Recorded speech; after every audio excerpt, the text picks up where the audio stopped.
سلامونه نکهیلې په دې هیله چې روغ جوړ اوسئ او صحت جامې به پرتنې. نن درته په اپریټینګ سیسټم کې چې کوو کرنل تشریح کوم.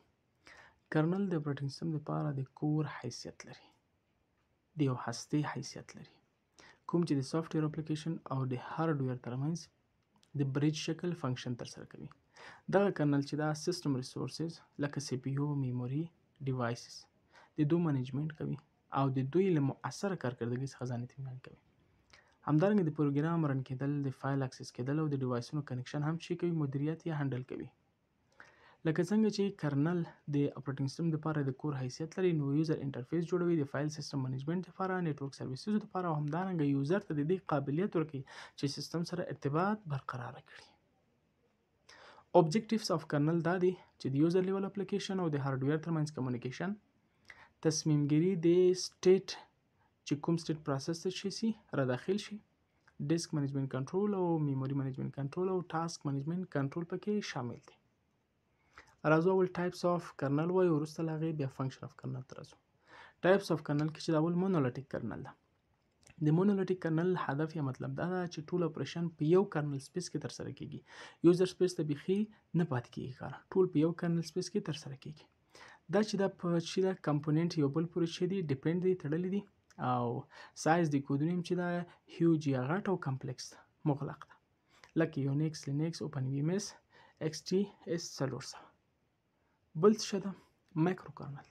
په مایکرو کرنل کې دا چې یو ورچوال میموري او تھریډ سکیجولینګ وسیږي او دا چې دا مور سټیبل ده او همدارنګه د کرنل سپیس څخه سرویسز لږ استفاده کوي، باقي ټول په یوزر سپیس کې ترسره کیږي.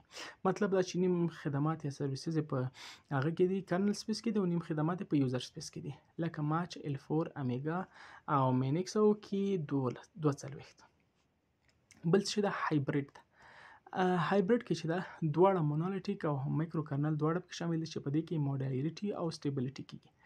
په موډیلریټي نه مطلب دا ده چې یو او اس چې کیږي په کوچنیو پارټسو باندې تقسیمیږي او هغه مخته ځي، او سټیبلیټي نه مطلب دا ده چې دا چې کله په کوچنیو پارټسو باندې تقسیمیږي که چیرته یو پارټس د دې فیل سي، بقیه نور فایلونه یا نور پارټس چې دي هغه له کاره نه غورځېږي او سیسټم په ښه شکل مخته ځي، لکه وینډوز NT، نت وی آر او بي او اس. بل اکسو لرو. اکسو کرنل کې دا ده چې دلته end to end پرنسپل تعقیبېږي او همدارنګه هارډویر ابسترکشن کیږي. هارډویر ابسترکشن نه مطلب دا ده چې د هارډویر کمپلیکس یا مغلق ډیټیل چې له سافټویر څخه شي کیږي هایډ کیږي او همدارنګه فزیکل ریسورس او اپلیکیشن ته الوکیټ کیږي، لکه نیمیسیس او ایکس او اس. بل نانو ده. په نانو کې هم څه کیږي هارډویر ابسترکشن ترسره کیږي، ولیکن دې کې بیا سیسټم سرویسز انوالو نه دي، لکه ایروس چې دلته دغه نانو کرنل چې د په شکل د انالوجس یا انالوګي سیګنال په شکل بیا فنکشن ترسره کوي. راځو فنکشن اف کرنل ته راځو. د کرنل چې د مختلف نو فنکشن دي. اول څه شی ده پروسس منیجمنت. پروسس منیجمنت کې شي کېږي سکیجولینګ اف د ایگزیکیوشن اف پروسس، د یو پروسس سکیجول کول او د هغې ایگزیکیوشن ده.